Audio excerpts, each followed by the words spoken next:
Glória a Deus. Cumprimento os irmãos com a graça e paz do Senhor Jesus Cristo. Amém. Deus é fiel, irmãos. Deus ele faz a promessa. Deus é a obra que minta. Se Deus prometeu algo na tua vida, pode ter certeza. Ela só não vai se cumprir se você não quiser. Mas se você deixar Deus trabalhar aí e dar a liberdade, ela vai se cumprir. Deus ele é maravilhoso. Não que nós mereçamos, mas nós sempre falhamos, mas mesmo assim, o Senhor ele cumpre a sua palavra. E Deus é fiel, irmãos. Eu sou grato a Deus.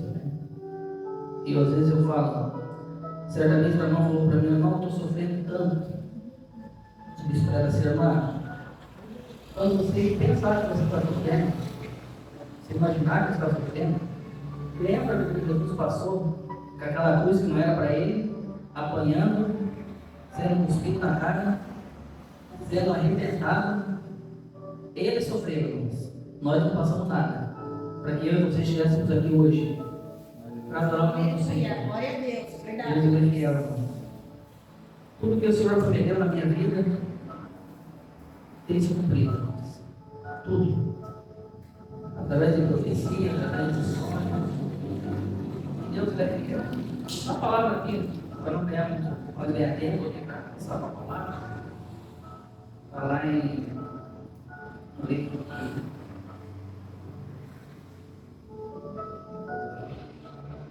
de Amós, no capítulo 8,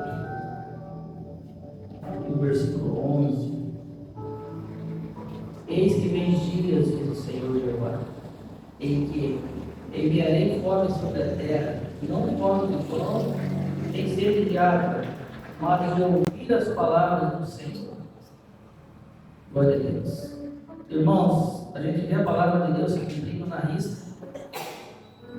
Quantas coisas estão acontecendo, se a gente parar para ver e não falta nada para a volta de Jesus. A palavra de Deus ela está se cumprindo na risca, a cada dia. Eu e você ainda temos liberdade, irmãos, de adorar o nome do Senhor. Todos os dias tem culto na cidade de Joinville, onde você já tem culto todos os dias. E a gente muitas das vezes é falho, mas a palavra de Deus diz: vai chegar o dia que a gente vai querer ouvir uma palavra e não vai ter uma porta aberta.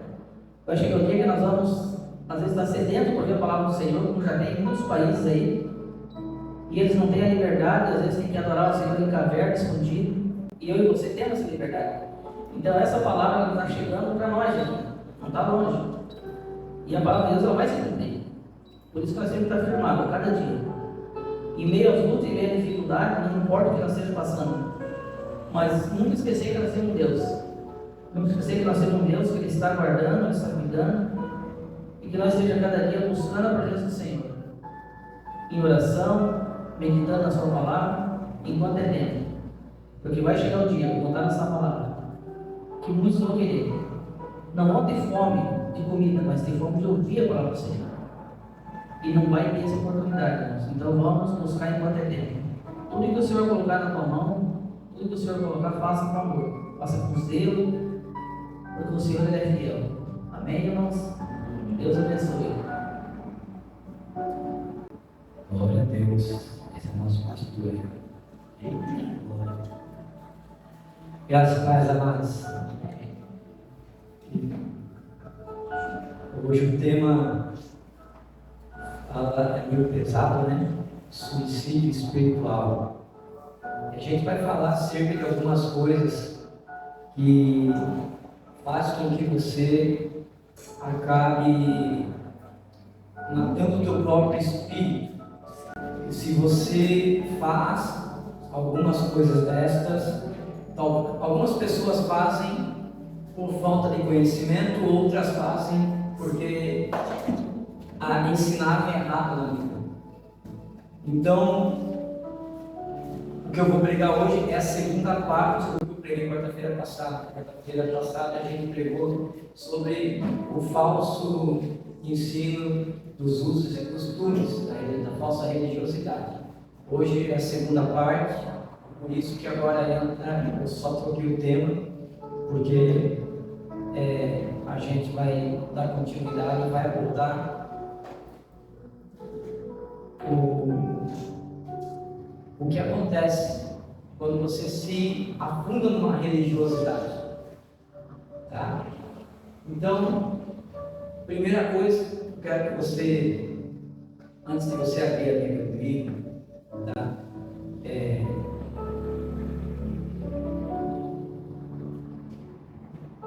Eu queria que você orasse comigo. Baixa a tua fonte, não precisa se colocar de pé, senta aqui mesmo. Senhor Deus Pai Todo-Poderoso, Senhor, Tu venha falar conosco de perto, Senhor. Em nome de Jesus, Senhor, Tu venha abrir as comportas do céu, Tu venha nos dar entendimento da Tua palavra, e nós venhamos entender aquilo que está sendo ministrado, no nome de Jesus. Derrama a Tua graça, derrama a Tua glória sobre nossa vida, Senhor, porque nós precisamos de Ti, em nome de Jesus. Glória a Deus. Abra comigo Mateus 3:12. Mateus 3:12. Eu quero mostrar para você que uma palavra mal interpretada gera um grande acidente. Na Bíblia, querido, você só vai escutar aquilo que você entende. Se eu não entender a palavra, se eu não conhecer a palavra de Deus, eu posso ler algo equivocado e fazer disso uma doutrina. Então a gente vamos falar um pouquinho sobre isso. Eu já falei sobre isso, mas eu não tinha dado um versículo. Hoje eu vou botar o versículo e a gente vai ler. A gente vai montar uma doutrina agora, de uso e costume, hoje, simbolicamente, e baseado na Bíblia, para você ver como é fácil você carregar uma heresia nas costas por muitos anos. Mateus 3:12, todos acharam? Em sua mão tem a pá, ele limpará a sua eira e recolherá no celeiro o seu trigo, e queimará a palha com fogo que nunca se apagará. Se a gente ler um pouquinho antes no verso, para você entender o contexto, lê a parte do 11 aqui, 3:11. E eu em verdade vos batizo com água para o arrependimento, mas aquele que vem após mim é mais poderoso do que eu. Eu não sou digno de lavar as suas sandálias. Ele vos batizará com o Espírito Santo e com fogo, e em sua mão tem a pá. Ele limpará a sua eira e recolherá no celeiro o seu trigo, e queimará a palha com fogo que nunca se apagará. Aqui ele está dizendo, aqui João Batista está falando de Jesus, que ele batiza com água, mas vai vir um após ele, que é Jesus, que batizará com fogo, e em sua mão tem uma pá, e com a pá ele limpará toda a eira e recolherá no celeiro o seu trigo, ou seja, as pessoas a quem ele escolheu, e queimará a palha que sobrar com um fogo que nunca se apagará. Está falando, aquele que não for escolhido por aquele que vem derramar o fogo, vai queimar no inferno, pelo fogo que nunca se apagará. Agora nós vamos montar aqui o uso e costume, porque nós aprendemos por 30 anos, recapitular um pouco o que eu falei semana passada, nós aprendemos que doutrina é uso e costume. Não, a palavra doutrina quer dizer instrução.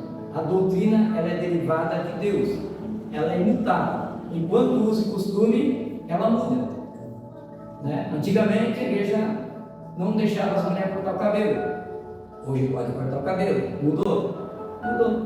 A doutrina bíblica ela é imutável e ela é para todos. O uso e costume ela é local e é só para alguns, né? Por isso que toda igreja tem uso e doutrina, sempre uma família que não anda no uso da doutrina. E por que o pastor não repreende? Porque geralmente essa família é o que dizima mais, né? Então vamos montar aqui agora o uso e costume? Vamos. Nós acabamos de ler que ele tem a pá, e a Bíblia diz que eu e você temos que ser o quê? Imitadores de Cristo, certo? Então temos que imitar. Então digamos que a nossa igreja, IAREC, a Igreja Apostólica da Ressurreição de Cristo, agora vai criar, porque está na Bíblia, que não tem a pá. Se eu sou imitador, a partir de hoje, nós vamos usar uma pá. Para você, o que é uma pá? Desenhe para mim uma pá aí. Pá para nós é o quê? Tem um cabo, tem um negócio triangular, que a gente enfia na areia, né? E joga fora. Então, a partir de hoje, está na Bíblia que ele tem a pá. Então, a partir de hoje, a nossa congregação vai conhecida com os crentes que usam a pá. E ai daquele irmão, estou falando aqui suposição, irmão, tá? E ai, irmão, daquele que eu não encontrar com a pá na rua, hein? Se eu te pegar na rua sem usar a pá, você vai ficar em disciplina. Não é assim? Você está capaz. Aí vai passar 100 anos no Brasil, porque eu trouxe lá dos States, eu trouxe lá dos Estados Unidos, essa doutrina para cá. Mas está na Bíblia, Jesus usava a pá, então eu tenho que usar a pá. Depois de 100 anos, a gente, vem os teólogos, e alguém vem congregar conosco, daí o pastor José vem congregar conosco, e Deus toca no coração do José de estudar cultura bíblica. E ele vai ler Mateus 3,12 e vai estudar a cultura do que ele está falando. Aí ele descobre, quando ele vai fazer o estudo da cultura bíblica, ele vai descobrir o que é cultura bíblica. Tu vai descobrir como é que as pessoas se vestiam, como elas se portavam, qual era o nome dos objetos. Aí ele descobre que a pá, que nós andamos 100 anos com ela, e 100 anos botando pessoas em disciplina por causa dela, nunca foi pá. Para nós aqui é pá, a palavra está escrito pá, mas na cultura dele a pá é um rastel, com 3 pontas, um garfo, que é para separar na ilha. O que era a ilha? A ilha era um pedaço de madeira jogada no chão com um monte de prego, que eles pegavam as sementes, os trigos, jogavam no chão, aí os homens vinham, colocavam em cima daquela palha e esfregavam. E conforme eles esfregavam, a semente soltava da palha. Depois ele vinha com o garfo, que é a pá, que nós pensamos que é a pá de carregar, e pegava e separava. E como é que separa? Ele jogava para o ar, levantava para o ar. Então, a semente ficava embaixo e a palha era jogada, caía do lado. Aí essa palha, que era lixo, queimava no fogo, se a palha era água. Mas ele vinha separar. A igreja entendeu? Viu como é fácil botar uma doutrina, botar um jugo nas pessoas e as pessoas ficarem sendo disciplinadas por coisas que elas não entendem? E a igreja pentecostal, desde os anos 60, os anos 80, entrou com músicos tudo.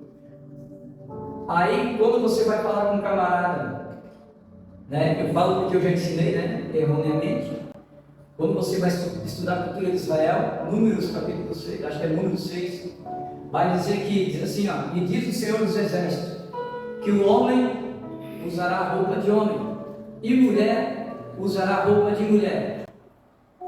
Aí o que vem na tua cabeça, brasileira? Que homem tem que usar calça, e mulher tem que usar, homem tem que usar, e mulher tem que usar. Só que quando Deus fala, Deus não está falando para o brasileiro, Deus está falando para o povo de Israel, e a calça nem era inventada, ambos usavam vestido. E agora? Ele usava vestido, não tinha calça. E como é que era diferenciado o vestido? A roupa do homem tinha desenhos, enquanto o vestido das mulheres tinha enfeites. Só essa é a diferença. Nós vamos usar o vestido. E a gente, na nossa ingenuidade, chegava aqui, viu, irmão? Quantas vezes eu preguei isso na terça-feira? Irmão, por que você tem que usar calça? Mulher tem que usar saia. Não, cabeça, estudo. Deus nunca se preocupou com a tua veste. Ao contrário, A veste que tem para você não serve. É por isso que quando se arrepende, a Bíblia diz que Ele te dá vestes novas. Aleluia! Então, quebrando essa barreira aqui, nós já entendemos o que é uso e costume. Então, uso e costumes são doutrina feita por homens, enquanto doutrina é algo bíblico. Não pode ser trocado de forma nenhuma.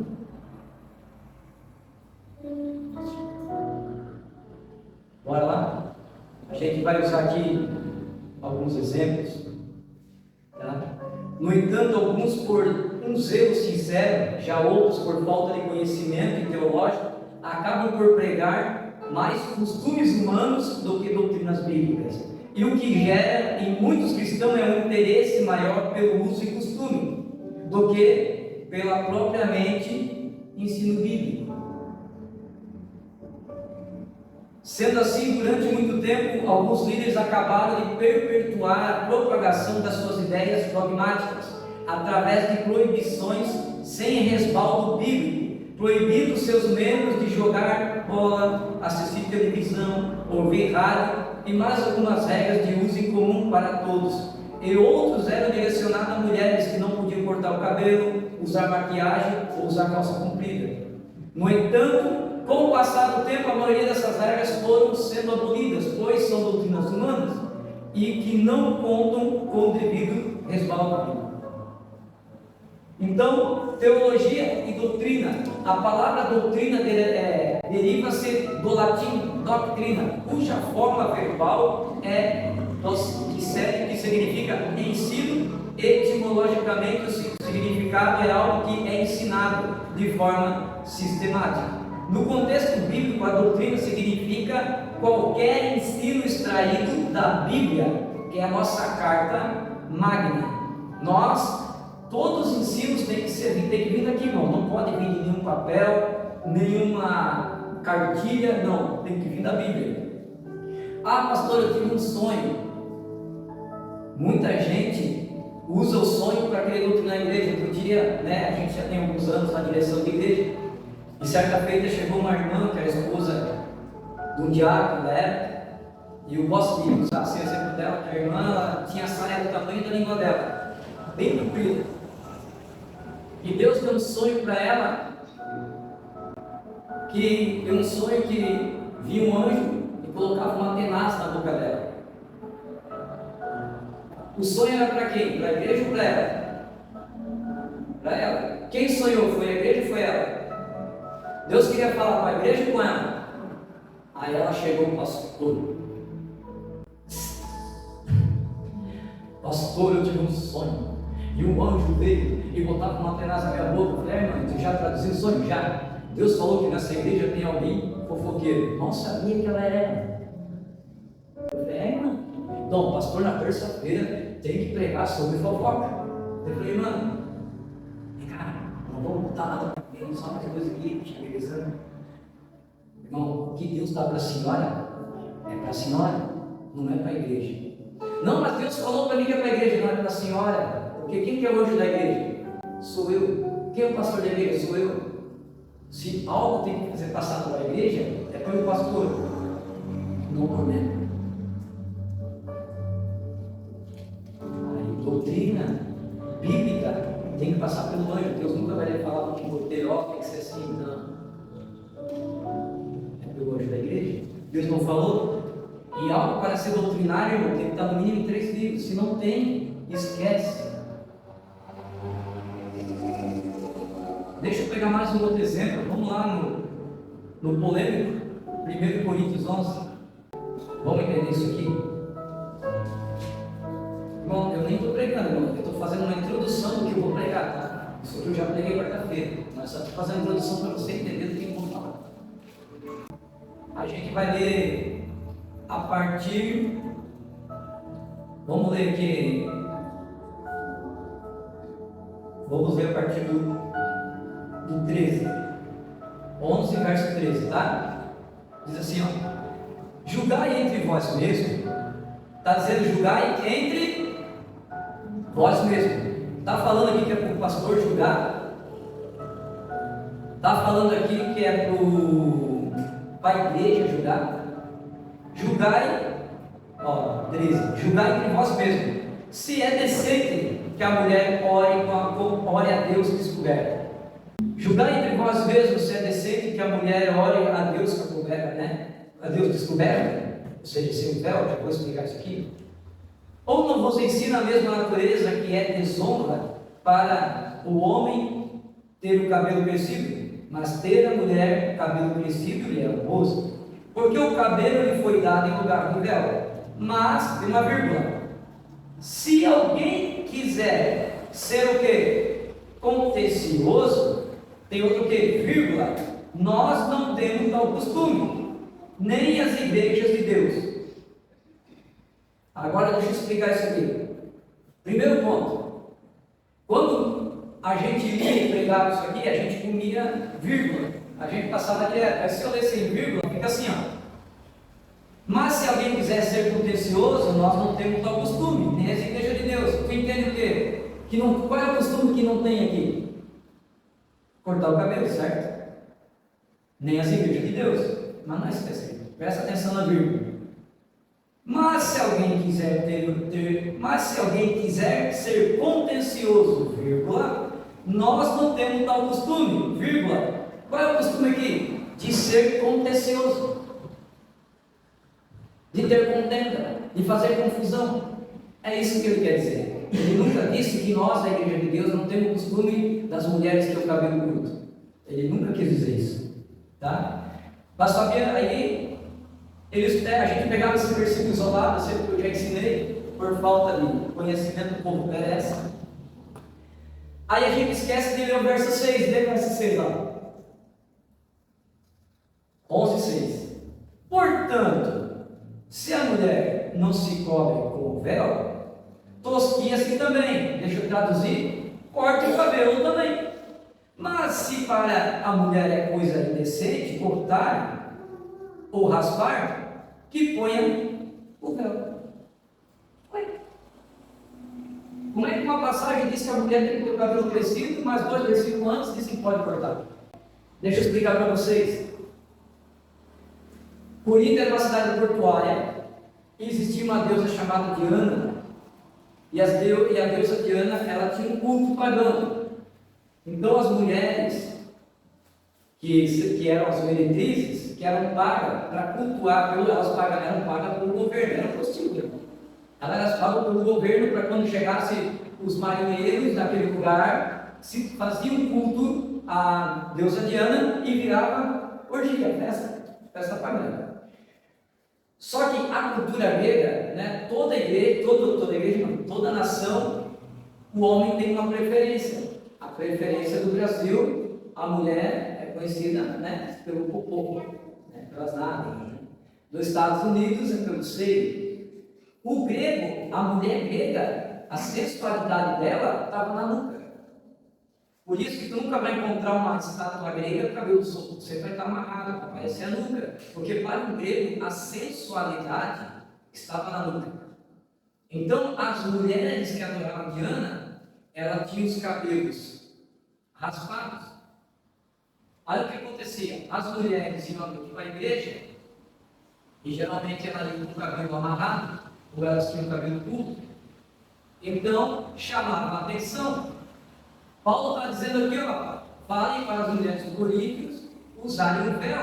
Para que era o véu? Não era para entrar na igreja para orar, igual a congregação cristã faz. Era para tapar a nuca, a vaidade, a sensualidade, para não fazer os outros pecarem. Aí um segredo. Geralmente, quando uma meretriz se convertia, ela ia para a igreja. Então não era uma regra. Você não ia chegar na igreja de Corinto e ia estar todo mundo com véu. Só estava no véu, com véu quem tinha o cabelo cortado um pouquinho para cima do ombro, e quem tinha o cabelo para baixo do ombro não usava véu, porque tapava a sua nuca. Mas quando vinha uma pessoa se convertia, ela tinha o cabelo raspado, ela não usava véu. Ou seja, o véu, quem usava na maioria das vezes era uma ex-meretriz. Só a ex-meretriz que usava o véu. Né? Aí o povo, por ignorância, as mulheres têm que usar véu. Aí tu pode perguntar se tu era ex-beatriz antes de se converter, porque na Bíblia só quem era ex-beatriz que usava véu.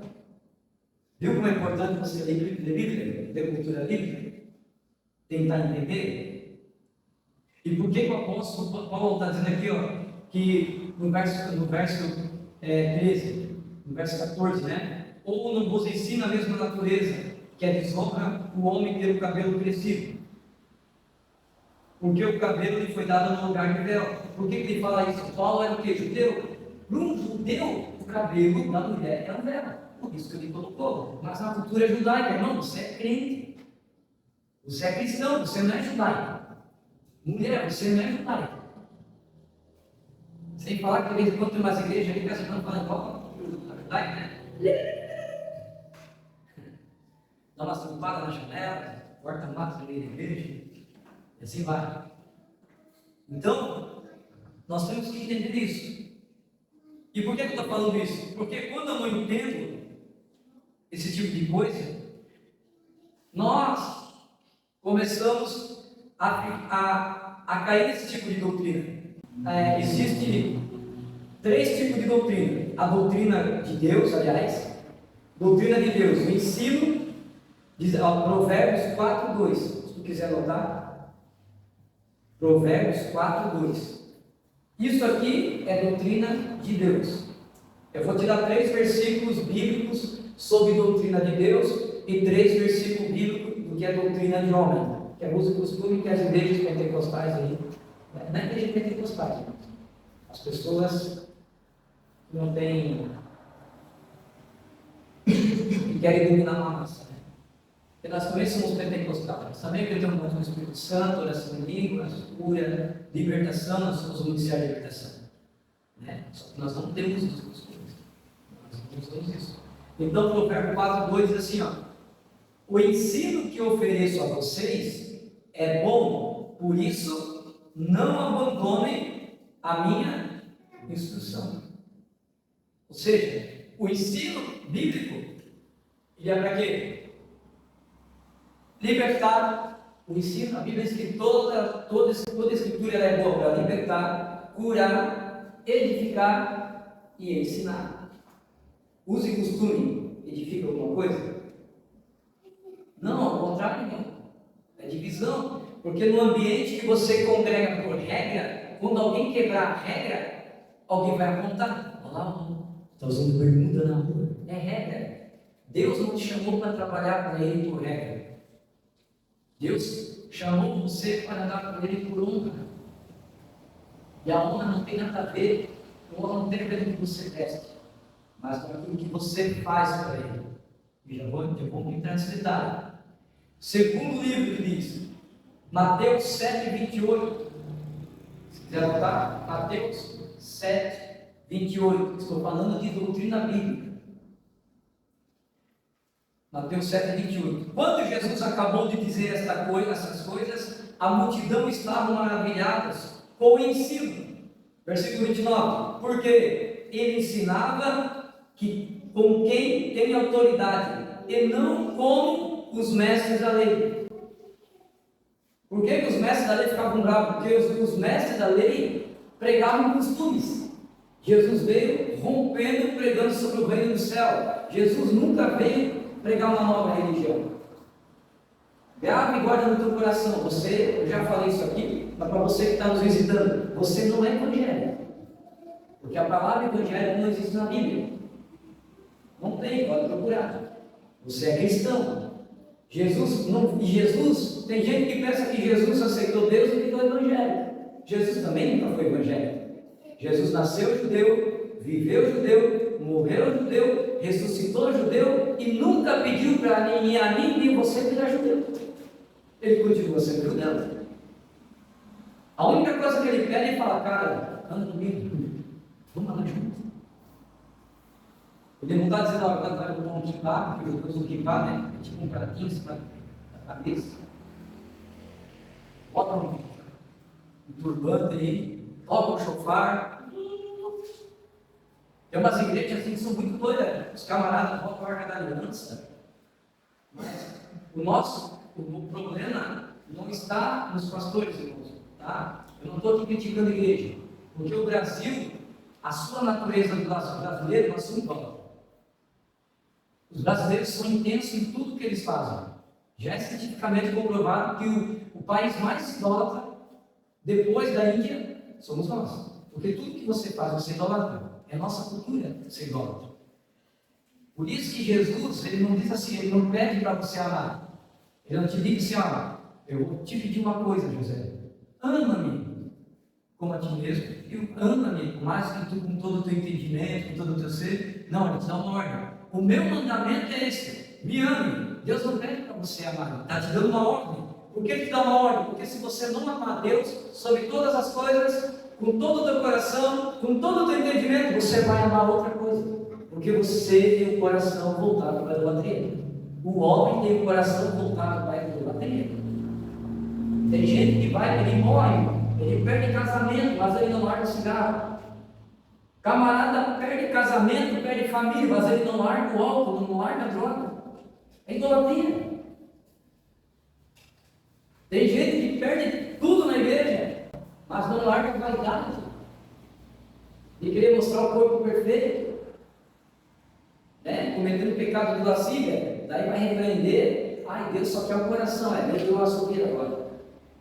Não, Deus não quer o coração.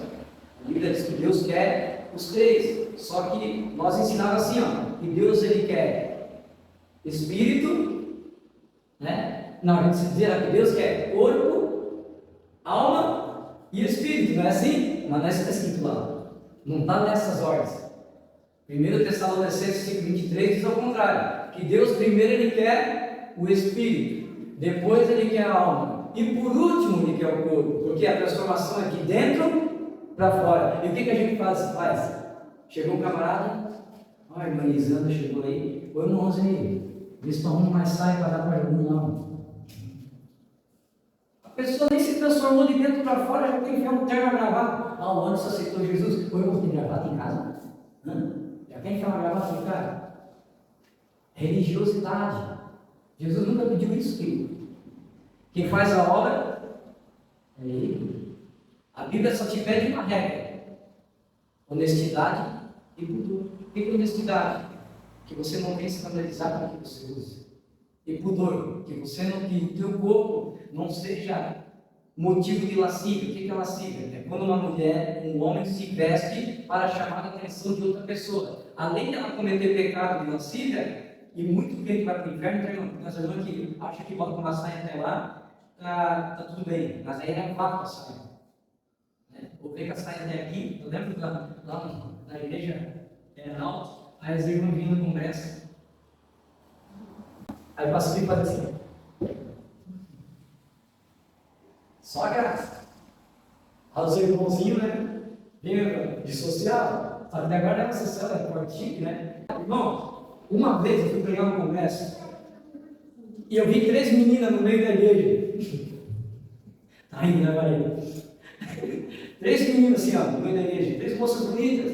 E eu pensei assim, hoje vai 3 almas para Jesus. Porque a forma que elas estavam vestidas parecia que elas iam para a night. Falei, acho que o salão fechou e elas vieram para a igreja. Mas estavam de saia. Pasmem. Aí a gente sentou, aí sabe, né? Tem algumas igrejas que é igual sinagoga do judeu, né?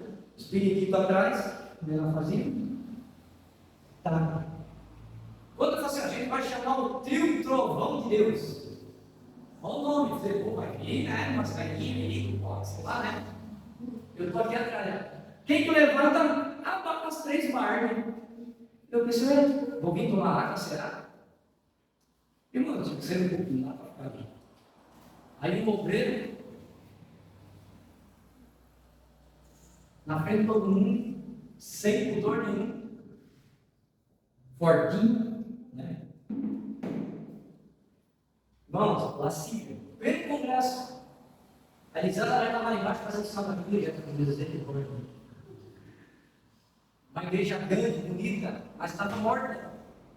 Tinha uso e costume, mas do jeito errado. Então não adianta, irmão. Aí o que aconteceu com aquelas meninas? Por falta de alguém ter discernimento, alguém ensinar, Elas erraram. E elas ficaram faladas no WhatsApp. Agora imagine. Olha como a doutrina humana usa o costume da problema na igreja. Porque o que é largo, como é que fala, não? Quem é cumprido para ti, pode ser cumprido demais para o outro. O que é curto para você, pode ser curto demais para o outro. Então é complicado.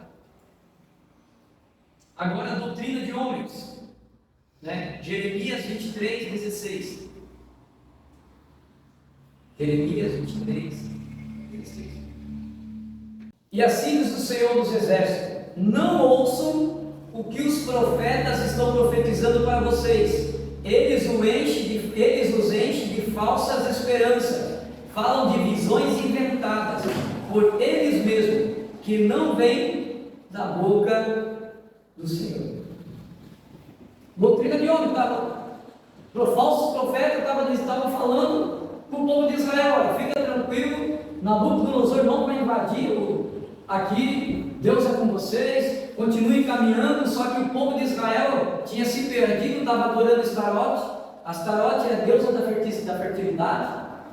E Jeremias profetizou quase 5, 6 anos para acontecer que Nabucodonosor ia chegar. Só que tinha 21 falsos profetas comendo na mesa do rei, dizendo: não, Deus é contigo, pode ir à guerra com Nabucodonosor que tu não vai perder. Deu ruim, irmão. Deu ruim. Porque, irmão, tu tem que vigiar quando você congregar no lugar que as pessoas só pregam aquilo que você quer. Tinha um homem de Deus que eu direto aprendi com ele, disse assim: ó, quem quer trabalhar no sítio sabe como é que esse ramo trabalha.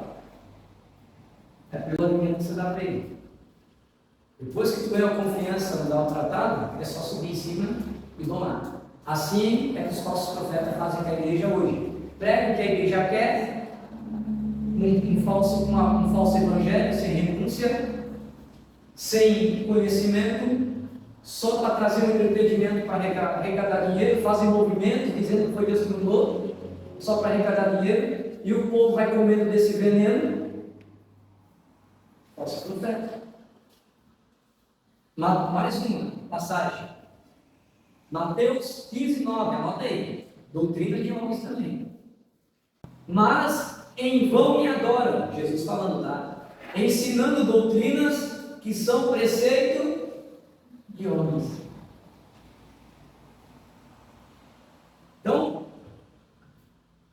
muitos costumes são, quando é do homem, não traz paz, não traz liberdade. E pior que isso se torna algo tão demoníaco, irmão. Querido, se um dia você não foi com nós ainda para entregar sopão na rua, quando você for, você vai se assustar. 90% das pessoas que estão lá é desviada da Assembleia de Deus, ou da Deus e Amor. Eu não encontrei nenhum de outro ministério agora, só Assembleia de Deus e Amor. Por quê? Doutrina tão ferrenha, inculcou tanta na cabeça, que o cara não consegue mais congregar em outra igreja, porque ele acha que as vestes estão erradas, ele não concorda com as vestes, mas ele não tem força para voltar para o jugo, para não ser julgado. 90%. Nós conhecemos um missionário que foi jogado para fora porque ele entrou em depressão. Lembra? Da Deus é Amor, ele entrou em depressão, a mãe faleceu, e só porque ele faltou uns 3 cultos de doutrina, a igreja chutou ele para fora. O cara estava 20 anos na rua. Só que a gente vai conversar com ele empolgado, os músicos, rígido. Isso acaba virando algo diabólico. Isso é algo diabólico. Doutrina de demônios. Vamos ver o que quer dizer isso. 1 Timóteo 4:9. Anota aí. Mas em vão me adoro, ensinando doutrina e preceitos, que são preceitos de homens. Agora, 1 João 4:1. Amados, não creais em todo espírito, mas provais que os espíritos são de Deus, porque já muitos falsos profetas se têm se levantado no mundo. Doutrina divina. A doutrina divina, como eu falei, ela é geral. A origem dela é a Bíblia. Doutrina bíblica, divina, é para todos, não é para igrejas, para todos. E aonde ela alcança todos, né? E ela é imutável. Ela é imutável. Então, você não pode ficar em ambientes, nós não podemos ficar em ambientes que em vez de nos trazer para perto do Senhor, nos leva para longe. Eu vou dizer uma coisa com você com todas, assim, com muito carinho, né? Você sabia que 90%, eu posso chutar eles, eu vou chutar 90%, pelo que eu vou falar aqui, mas eu acho que uns 90% da igreja no Brasil hoje, tá? Por que 90%? Porque 10% da igreja no Brasil é muito pouco, e esses 10% não estão na mídia, não são grandes. E tem muitos anônimos que Deus está usando extraordinariamente e estão fazendo a diferença. Mas 90% da igreja brasileira ainda não entendeu o que, por mais que tem teólogos, tá? Por mais que temos teólogos aí, e bons, mas a Bíblia diz que, por que a gente fala que a letra mata? Porque leitura sem entendimento não gera compreensão. Então eu posso criar coisas para mim. Tanto por isso que eu comprei a igreja de tudo quanto é tipo. Por que eu digo isso? Porque com certeza um dia você também já fez, como eu já fiz. Por que eu digo 90% das igrejas hoje, se Jesus voltar, irmãos, muito pouco sorriam. Por quê? Porque as pessoas vêm para a igreja, por isso Jesus falou, quando o Filho do Homem voltar, será que ele tem que achar a fé na terra? Porque 90% das pessoas que vêm para a igreja hoje vêm pelo que ele dá, e não pelo que ele é. Eu vou lá para buscar uma bênção. Eu vou lá porque Deus tem uma palavra no meu coração. A gente fala assim, raramente alguém sai dentro da igreja e sai assim, não, hoje eu vou lá para adorar, independente de quem pregue e de quem cante. É raro que faz isso. Um adorador, ele sai de casa chutando pedra, já saiu, glória, hoje eu creio, porque o primeiro cumprimento da promessa de Cristo é, aonde um ou dois ou três estiverem reunidos em meu nome. Então a minha maior alegria de estar na igreja, não pelo que eu vou ganhar, mas porque eu sei que Ele está no meio e o que eu pedi vai acontecer, se eu tiver fé e se eu obedecer, porque ele crê que desobediente Deus abençoe. Segundo, oração do Pai Nosso. 90% das igrejas rezam o Pai Nosso. Tem que ser quem já reza o Pai Nosso? Por isso que eu falo nisso. Vamos lá. Vamos entender a oração do Pai Nosso? Quem foi que perguntou para Jesus como se deve orar? A igreja ou meia dúzia de homem confuso? Meia dúzia de homem confuso. Eles tinham nascido de novo? Não, por quê? Porque o Espírito Santo não tinha descido ainda. O Espírito de Deus estava sobre ele, não dentro dele. Porque Jesus disse, eu preciso ir para que o Consolador venha e vos ensine tudo o que tem que fazer. Primeiro, o Espírito Santo não tinha descido ainda, somente quem tinha o Espírito Santo era Jesus, por isso que ele precisava orar, porque ele se desfez de toda a sua glória e de todo o seu poder. Ele desceu como homem, literalmente ele estava como homem. Então, a primeira coisa que eu tenho que entender, quando ele vai ensinar os caras confusos, é Senhor, eu preciso entender, ensina-nos a orar. Por que ele perguntou? Por que eles perguntaram? Primeiro ponto, porque Senhor, tem hora que a gente ora, os demônios saem, mas tem hora que a gente ora, o demônio ri da gente. Ensina-nos a orar. Aí ele diz assim, aí como é que é a oração do Pai Nosso? Pai Nosso, que estás no céu. Primeiro motivo para você não orar, Pai Nosso. Deus está no céu, irmão.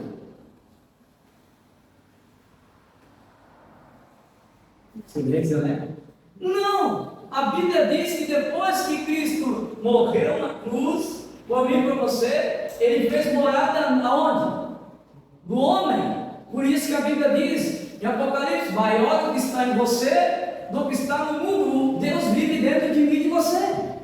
Então, se Ele está dentro de mim, por que eu vou dizer: Pai nosso que está no céu, se Ele está aqui? Por que Jesus orou: Pai que está no céu? Porque o Pai ainda estava no céu, Ele não tinha morrido ainda. Santificado seja o vosso nome.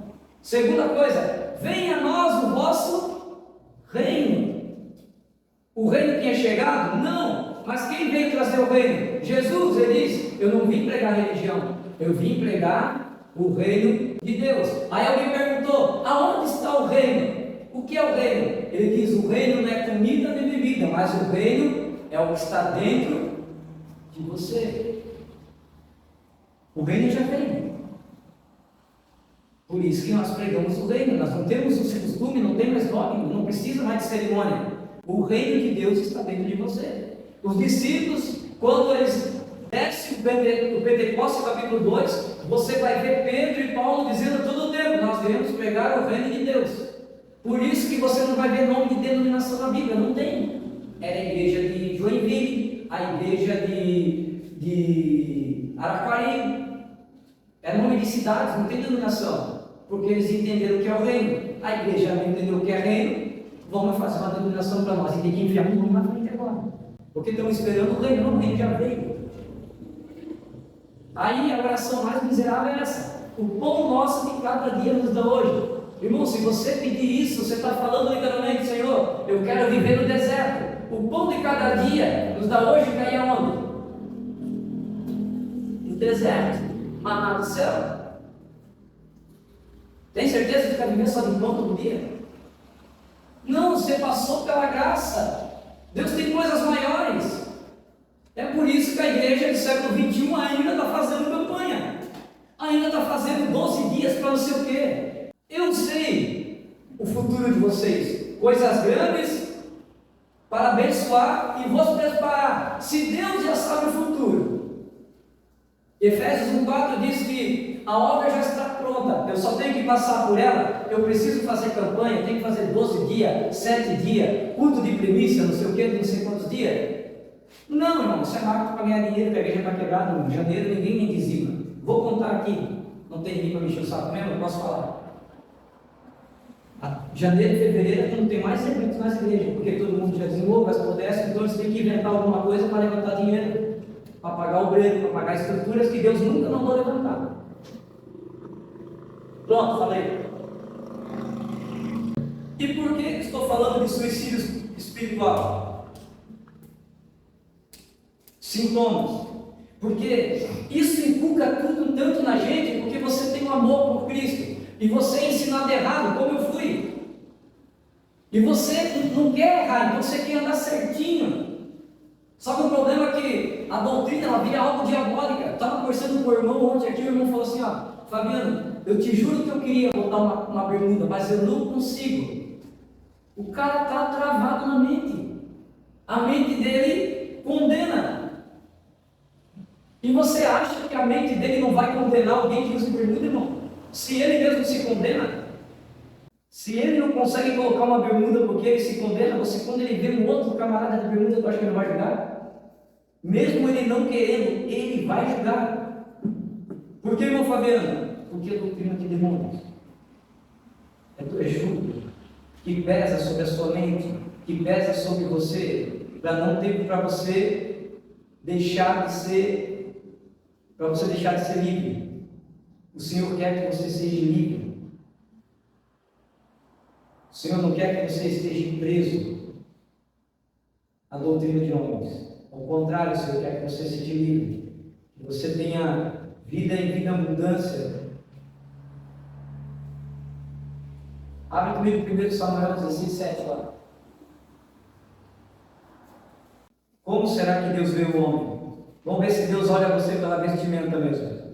Entretanto, Yahvé assegurou a Samuel: não te impressione diante da aparência e da estatura deste homem, pois eu o rejeitei. Esse Deus enxerga não como o ser humano vê, porquanto o homem julga e toma em elevada consideração a aparência, mas o Senhor sonda o coração. Mas o Senhor. Sonda o coração. E agora? Deus está preocupado com a peça?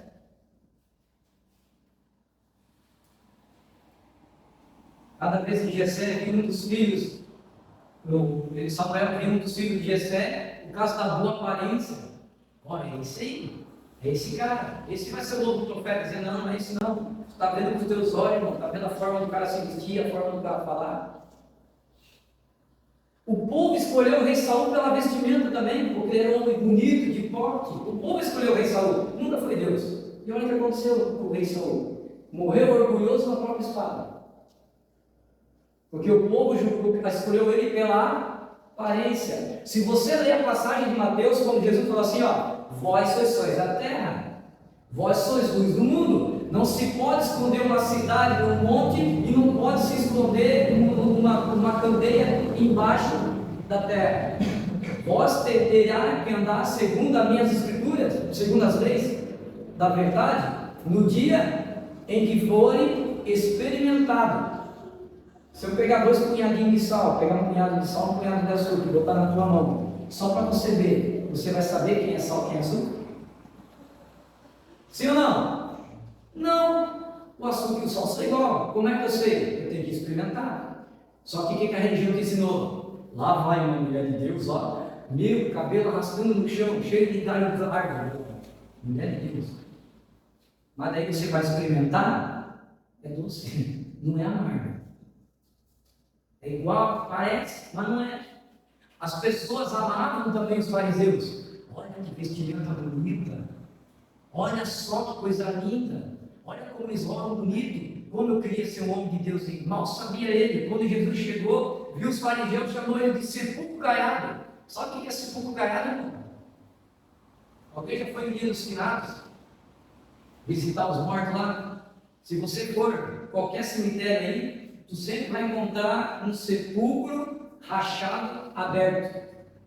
E geralmente o que está lá está podre. Isso é um sepulcro caiado. Ele disse, ó, vocês se vestem bonitinho, mas não passam de um túmulo aberto, está podre por dentro. Forte, né? A religiosidade faz isso com o homem. Fabiano, o que a palavra fala para mim então? Como é que eu posso ter a consciência tranquila? Romanos 14, 22. Tens tu fé? Tem em ti mesmo diante de Deus? Bem-aventurado, quer dizer mais que feliz, aquele que não se condena a si mesmo naquilo que ele aprova. Feliz é o homem que coloca uma bermuda e não se julga. Feliz é uma mulher que bota uma calça e se aprova, não se condena, não fica preocupado, né? Meu Deus, o que eu vou falar de mim? Ai, não posso cortar o cabelo aqui, né? O pastor vai pegar uma régua, vai medir. Criancice. Aí o que acontece? Isso vai inculcando na mente de você, vai deixando de servir a Deus pelo que Ele é, e você vai achando que Deus vai te honrar, pela tua separação. Deus nunca falou isso. Nunca foi pela separação.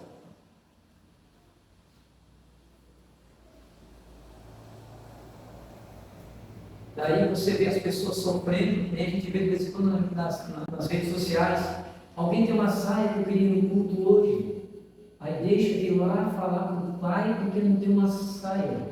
Por quê? Porque inculcaram na mente daquela pessoa que se ela não for de saia, Deus não vai falar com ela. A religiosidade é terrível. A religiosidade é terrível. Nós não podemos nos deixar levar pela religião. Não podemos. Você tem que andar por aquilo que Deus te chamou. Deus te chamou para obedecer. Por obediência. Toda vez que você vai ler com obediência, a palavra diz assim, ó, é melhor obedecer do que sacrificar. Quando o Senhor fala, é melhor obedecer do que sacrificar, querido, guarda no teu coração. Não importa a forma que tu obedeça. Deus não está preocupado com a forma. Quando Jesus disse assim, ó, ide pregar, Marcos, né? 16:15. Ide pregar o evangelho a toda criatura. Ele não diz assim, ó, ide pregar o evangelho a toda criatura, com roupa de crente, terno e gravata, e com mais 50 homens com a mão levantada. Não, ele não inventa coisa. Ele só diz assim, ó, ide pregar o evangelho a toda criatura. Primeiro, uma ordem. Nós temos que ir. Como devemos ir? Do jeito que você quiser. Não tem condição. Então não importa a forma que você obedeça. Ele diz assim, ó, buscai primeiro o reino de Deus, e todas estas coisas, não é as demais, é esta. O que é esta? Vestimenta, alimento, trabalho, tudo isso ele vai acrescentar a você. Só que você precisa obedecer. E o problema é o quê? Que a gente fica inventando tanta coisa, tanta cerimônia para Deus, fazendo coisa que Deus nem pediu para fazer, e a gente vai entrando o quê? Um suicídio espiritual. Por quê? Porque a religião diz assim, ó, se tu não estiver preparado, então nem venha. Se for para vir no culto, ficar com sono, cansado, nem venha. Se for para vir no culto, mascar chiclete, não venha. Se for para vir no culto, só por vir, não venha. Não é isso que a Bíblia diz. A Bíblia diz que, Hebreus 10:25, não fazei como alguns de fora fazem, que não congregam, mas vós congregueis. Nós precisamos congregar. Então ele está dizendo que você tem que ir para a igreja. Ah, mas eu estou cansado. Vai se arrastando, querido, mas vai. Por quê? Porque tu está obedecendo. Ah, eu não vou para a igreja que Deus não vai receber. Quem disse que Deus não recebe, querido? Deus te recebe mais cansado, moído aqui, cheio de pecado, mas querendo mudança, do que um camarada que está bem, está com a mente cauterizada pela religião, acha que só ele vai para o céu, quer fazer tudo sozinho. Irmão, Deus é especialista a dar dom para quem vai para o inferno. Mateus 7:23. Senhor, no teu nome eu preguei, demônios expulsei, mas eu não te conheço. Aparta de mim. Quem foi que deu o dom? Foi o diabo? Não, foi Deus. Mas o que aconteceu? A pessoa tinha dom, mas não obedecia. Então não adianta você ser cheio do dom, não adianta eu ser bom para tocar, bom para cantar, bom para pregar, se eu não obedeço. Então, querido, muitas pessoas cometem suicídio espiritual aí. Começa a matar, eu nem vou levantar para orar hoje. Deus não vai receber, eu estou tão cansado. Querido, só o fato de tu acordar. Tu não precisa falar nada, porque antes que tu abra a tua boca, Deus já sabia que tu ia falar. Só tu dobrar ali, Senhor, eu estou sem força, eu estou destruído. Olha, parece que olha, eu estou passando por uma luta, mas Senhor, eu vou ficar aqui. Eu vou ficar aqui quietinha. Eu só vou ouvir alguém orar, ou vou botar um fundo musical aqui. Senhor, eu só quero um colo. Irmão, o filho quando se machuca, ele corre para onde? Ele vai para o colo do pai. A gente se machuca, a gente acha que Deus não vai abraçar. É igual a Santa Ceia, por isso que eu falei aqui. Irmão, 90% da igreja vai pagar um preço por causa da Santa Ceia. Eles não disciplinam o corpo. Não te servem. Por que eu como o corpo? O corpo não é, a Santa Ceia não é um ritual, é uma purificação. Você come o corpo de Cristo. Por quê? Porque o teu corpo é corruptível. Então eu preciso tomar Santa Ceia para quê? Para que o Espírito Santo venha fazer morada num corpo incorruptível. Obrigado, irmão. Baixa aqui, eu começo. Então, é para isso que eu como o corpo. A Santa Ceia não é uma cerimônia para ir na igreja, não. Eu preciso tomar Santa Ceia porque meu corpo é corrupto, está cheio de pecado. Eu peco todo dia, irmão. Eu preciso comer do corpo. E por que eu tomo o sangue de Cristo? Para remir os meus pecados. A palavra dele fala assim: aquele que não comer do meu corpo e não tomar do meu sangue, esse não tem parte comigo. E o que a religião faz? Olha, o ano. Pecou. 3 meses de disciplina, acabando. Era o cara que precisava ser o primeiro da mesa para comer, porque ele está em pecado, ele precisa remir. Ele precisa tomar o sangue para remir o pecado que ele cometeu. Ele precisa comer do corpo para ficar em pé. Aí a igreja que era para abraçar, bota o cara em disciplina e o cara morre espiritualmente. Aí pegou a água e eles acham que decidiu o corpo ali. Quando o apóstolo Paulo é aquele que come e bebe para sua própria condenação, vírgula, por não decidir o corpo, é porque acha que está em pecado. Não, querido, a santa ceia é para quem está em pecado. Quem não tem pecado aqui, levanta a mão. Aquele que levantar já com sapato. 1 João 2 diz, porque o 1 João diz, aquele que diz que não tem pecado, esse já pecou, é mentiroso, porque todos somos pecadores, mas filhinhos, não pequei. E quando vos pecares, lembrai-vos que nós temos um intercessor no céu, que é Jesus Cristo. Aleluia! É por isso que você toma Santa Ceia, cara, porque tu é pecador. E aí você tomando, porque nós somos pecador. Irmão, nós não somos bons. Grava isso no teu coração. O céu, repete comigo, o céu.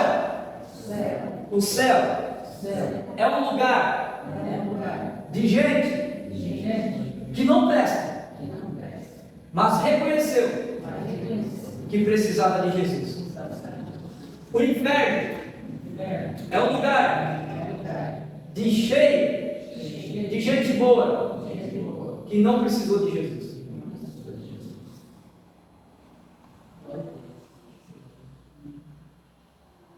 Jesus disse: eu vim para os doentes, eu vim para os pecadores, querido. O que eu tenho que fazer para entrar no céu? Qual é o meu requisito? Você tem que estar perdido, porque ele veio para buscar o perdido. Um dia ele me achou, irmão. Aleluia! Ele nos achou, nós estávamos perdidos, não tem jeito. Só que a santidade, ela não é de um dia para o outro. Deus vai trabalhando em você, e eu não posso querer rotular, isso aqui é santo, isso aqui não é, como que veste. Não. Se um dia você for na Alemanha, você vai se escandalizar com a igreja da Alemanha. Por que no Brasil é assim, né? Se você beber, é pecado, porque você pode se embriagar. Certo? E é pecado? Claro que é. Tudo que faz não é pecado. Só que se você for na Alemanha, qual é a cultura na Alemanha? Acabou o culto, irmão. Eles tomam um barril de chope na cantina. E agora? Vão para o inferno? Porque a cultura é uma coisa, uso e costume é outra. A cultura de Corinto era botar um véu para atrapalhar a vaidade. No Brasil nós não precisamos disso. Você está entendendo? Por isso que alguém foi questionar Jesus, Jesus falou assim: olha, o maior pecado do homem não é o que entra pela boca, mas é o que sai, irmão. Por quê? Porque não importa o que tu bebe, não importa o que tu fume, o teu corpo é corrupto, o teu corpo é podre. Você precisa de Jesus, do Espírito Santo, para transformar você. Você precisa se conhecer para poder se fortalecer. Eu não estou aqui dizendo que você pode beber, que você pode fumar, eu estou dizendo para você que quando Deus vem, nos liberta. Mas não estou dizendo que você pode se suicidar espiritualmente, porque um dia você caiu porque bebeu uma cerveja, ou porque você caiu porque um dia você assistiu alguma coisa que não devia. Você tem que fechar as portas. E eu não posso julgar o meu irmão, querido, porque nós não somos bons. Que nem eu falei quarta-feira passada, a natureza de Deus, algo só é bom quando a obra termina. Eu não sou bom. Oh, Deus, o jovem rico chegou, mestre, bom mestre. Ele disse: por que me chama bom? Bom somente Pai. Aí Jesus não se aceita ser chamado de bom, por quê? Porque ele ainda não tinha se entregado na cruz. E ele correu, e ele quis correr. Jesus não quis estar na cruz. Ele falou: Pai, se for da tua vontade, me tira fora dessa, passa esse cálice diante de mim. Por mim, eu voltava lá para baixo agora, comer pizza com eles e continuar pregando. Mas todavia, seja feita a tua vontade.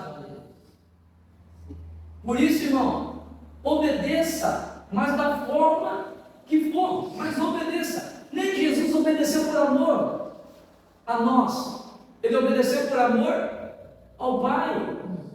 Então, você vai estar moído, tem dia que você vai estar moído, vai acordar cedo, não vai sentir nada, mas obedeça. Eu vou buscar a palavra, eu vou meditar na palavra. E meditar na palavra não é ler só, meditar na palavra é entender e trazer ela para mim. O Senhor é meu pastor, eu estava falando ontem na reunião. O Senhor é meu pastor e nada me faltará. Vou meditar nessa palavra. Como é que eu medito ela? Eu vou trazer ela para a minha vida. Poxa, eu estou na igreja há 2 anos. O Senhor é meu pastor e nada me faltará. Mas me falta paz, me falta dinheiro, me falta tanta coisa. O que está errado? Simples. Você se sente ovelha dele, mas você não é. Por quê? Porque se ele fosse teu pastor, não te faltaria nada. Tem que alinhar alguma coisa. Lá atrás você desobedeceu em alguma área e você precisa tapar as brechas para poder ter uma vida abundante, uma vida próspera, uma vida alinhada com Deus. Aí quando você se alinhar com Ele, as coisas começam a vir. Irmão, batalhas vai ser normal, porque para Deus te transformar, Ele precisa te botar no aperto. Por isso que Ele já te prometeu: olha, no mundo, fica tranquilo, Lisandra, tereis aflição. Mas tem bom ânimo, eu venci o mundo. As lutas nunca foram para te matar, foram para te amadurecer. Amadurecer você. Então nessa noite, glória a Deus, não cometa mais esse erro: ah, pastor, eu não vou, o que Deus acha? Deus não acha nada de você, querido. Se Deus achasse alguma coisa de você, Ele não tinha te escolhido. Por que, irmão Fabiano? Porque Deus, Ele é perfeito. Se Deus é perfeito, irmão Nayara, Ele pode errar na escolha? Não. A obra pode acontecer, pode não acontecer na minha vida, como diz o pastor José. Pode, se você atrapalhar. Só não acontece se você não quiser. Mas as promessas que Deus falou para você lá atrás, que um dia falou para você, estão de pé. O que eu tenho que fazer? Obedecer. E como é que eu obedeço? Andando segundo a palavra, não segundo o que o homem fala. Andar segundo a vontade de Deus. Obedecer Ele humilde. Lutar por aquilo que Deus colocou na tua mão, faça. E se você não está fazendo, corre, vai fazer. Porque você vai ser cobrado. Deus não chamou você para ficar sentado no banco. Deus te chamou para transformar pessoas, libertar pessoas. Não existe palavra membro na igreja, na Bíblia. Sabia disso? Existe membro um dos outros, mas de igreja, nem palavra igreja é bíblica. A palavra igreja no hebraico é comunidade. Quem colocou a igreja no negócio aí foi um padre católico, a igreja evangélica dele. Mas Jesus nunca disse a minha igreja, falou a minha comunidade. Por quê? Porque os teus dons não é para os filhos, os teus dons é para a criatura lá fora, ganhar as almas. Fabiano, o que eu tenho que fazer? Aceita Jesus, se reconcilia com Ele, caminha com Ele. Não precisa se pintar, não precisa fazer nada. Apenas seja você, obedeça o Senhor. E Deus vai enviar pessoas à tua porta, as pessoas vão ver diferença em você, pela tua forma de falar, pela tua forma de pensar. O Senhor, Ele quer que você queime na presença dEle. Lembra de Êxodo 3? Êxodo 3 diz que tinha uma sarça. E aquela sarça, ela estava lá, servindo para nada, fazendo sombra. Um dia, Deus usa aquela sarça para falar com Moisés. Aí Moisés vai lá por curiosidade, porque pegava fogo, mas não queimava a sarça. E quando Moisés chega perto, fala: Moisés, tira a sandália dos pés, que o lugar que tu pisa é santo. Ou seja, a sarça, ela não tinha serventia para nada, mas quando ela queimou, ela traiu um libertador que mudou a história de um povo. Talvez você passou por aquela porta hoje ali, querido, igual uma sarça aqui, você está seco por dentro, não sente mais a presença de Deus. Precisa usar de fundo musical, precisa usar de utensílios, precisa usar de cerimônias para sentir a presença de Deus. Tem que ir em igrejas cheias para sentir a presença de Deus. Tem gente que só sente a presença de Deus se estiver envolvido com os 10. Não, querido. A presença de Deus não se sente, se conhece. E o Senhor te conhece. O Senhor quer que você entre por essa porta aqui, ó, mas saia daqui como uma sarça quente, pegando fogo de dentro para fora. Que você saia daqui hoje sem o pensamento de derrotado, o pensamento de frustração. A Bíblia diz assim, ó, aonde habitou o pecado, superabundou a graça. Não importa o que você fez até você passar por aquela porta. Hoje a graça alcançou a mim e você. Se você se arrepender, se você disser, Senhor, eu quero fazer a tua vontade, eu quero fazer o teu desejo, me levanta como um discípulo teu. O Senhor vai te honrar, o Senhor vai te levar em lugares, você vai pisar em lugares. É por isso que a Bíblia tem uma promessa: aonde colocar a planta dos teus pés, será teu por herança. Está dizendo o quê? Que aonde tu colocar a planta do pé, seja no trabalho, seja onde for, a autoridade de Deus está na tua vida, e quem manda naquele lugar, em nome de Jesus, é você. Fabiano, é bíblico, é? No Egito, quem governava? Faraó. Mas, quem tinha autoridade? O Zezinho, José. Deus deu autoridade para ele, ganhou o anel. Na Babilônia, quem governava a Babilônia? Nabucodonosor. Mas quem tinha autoridade? Daniel. A Bíblia diz que o mundo jaz do maligno, querido, mas quem tem autoridade? Eu e você. Se você tem Cristo, tu tem autoridade. Em nome de Jesus, tu vai chegar no teu trabalho amanhã e falar, olha, tu vai acordar 4h30? Porque agora nós temos 4h30, né? Primeiro dia vocês ganharam de mim, né? Porque eu acordo às 3, 6 vezes acordando às 3 da manhã. Aí foi para acordar 4h30, irmão, acordei às 3. Pensei, vou ficar acordado até 4h30, né? Porque eu não consigo mais dormir. Orei um pouquinho, quando eu vi todo mundo ganhando. Mas hoje, irmão, Jesus, 4h30, estou lá, calado, ligado. Todo dia, de segunda a sexta, 4h30, nós estamos no YouTube lá, tá? Eu mando um vídeo para vocês. Então, você vai acordar e vai para o teu trabalho, já vai profetizando, olha, Senhor, eu quero melhor, eu quero te servir, eu quero ser diferente. Querido, você não vai precisar falar nada, as pessoas vão chegar perto e falar, olha, eu não sei, tu tem algo diferente, cara. Eu converso contigo, tem algo que atrai, aí tu vai falar, é Cristo que mora em mim, aleluia. Santo Agostinho, né, que foi canonizado, ele diz uma frase, e ele diz assim, ó, prega a palavra, se precisar fale, porque as tuas atitudes valem mais que a palavra. Se coloca no pé. Glória a Deus. Som. Oh, glória. A gente vai fazer o seguinte: se você quiser vir à frente, se você quiser reconciliar com Jesus, se você crê nessa palavra que o Senhor te levantou para fazer coisas grandes, eu te convido a vir à frente. O pastor José ele vai estar orando por você. Fique na frente, José vai aqui. Ele vai estar impondo as mãos sobre você. Talvez você chegou aqui, faz tempo que você não fala com Cristo. Talvez você esteja de uma parada. Eu digo que palavra desviada é muito forte. Até porque desviada não existe na Bíblia, sabia? Existe morto. Quem inventou a palavra desviada foi a religião. Quando os 2 filhos do filho pródigo, o mais novo voltou, o pai não falou assim, ó, o teu filho que estava desviado voltou, não disse o teu filho, mas o teu irmão que estava morto ressuscitou. Por quê? Porque quando você sai dos caminhos do Senhor, você não está desviado, você está morto para Ele. A Bíblia diz que o salário do pecado é a morte.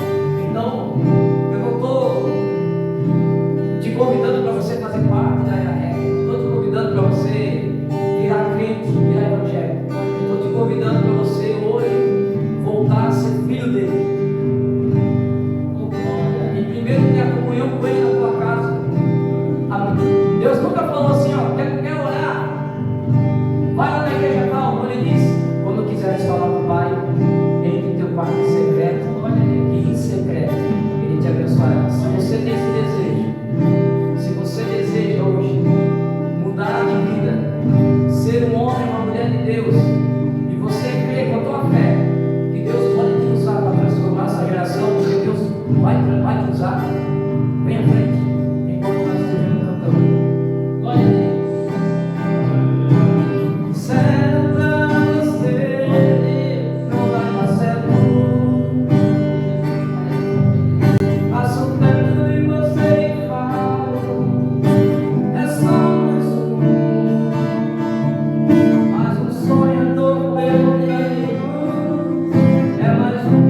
Eu estava lá no culto, irmãos, e aí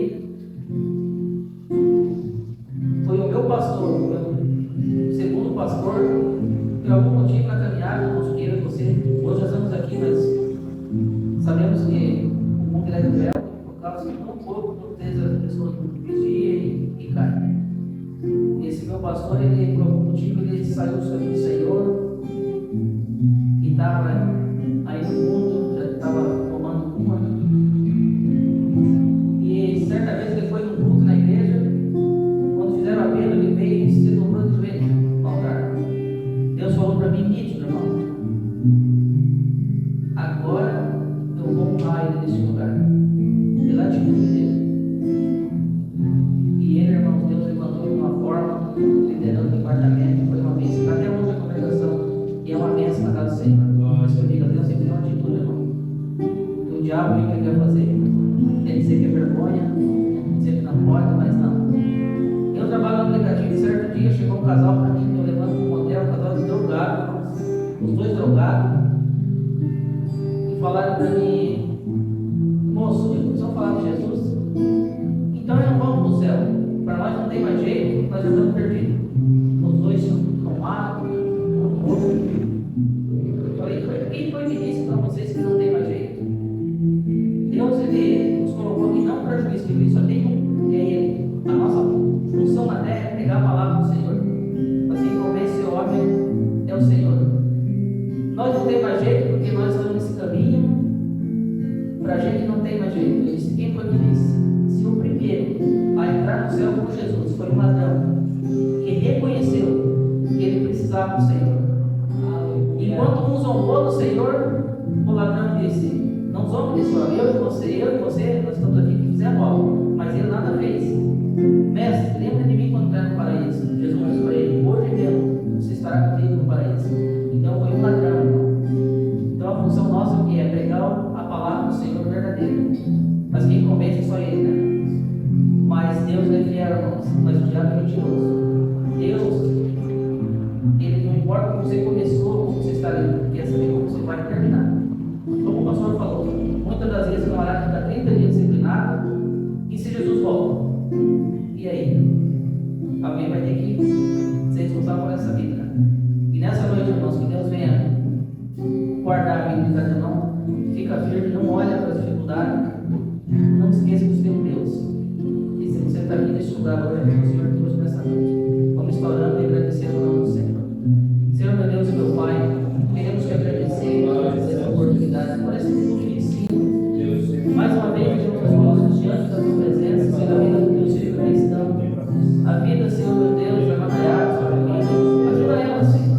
Sabemos que Deus não é fácil, mas o Senhor é Deus que tem guardado, o Senhor tem cuidado. O mundo, meu Deus, ele é cruel, mas o Senhor é um Deus que nos guarda. Com as nossas forças nós não conseguimos, mas o Senhor é um Deus que nos capacita a cada dia. E estamos aqui hoje para te agradecer, Senhor, pela oportunidade.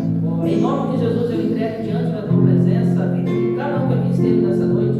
Aquele irmão que não pôde estar conosco, que o Senhor venha guardar debaixo de tuas mãos poderosas. Dá uma noite abençoada, Senhor, dá uma semana, meu Deus, debaixo da tua proteção.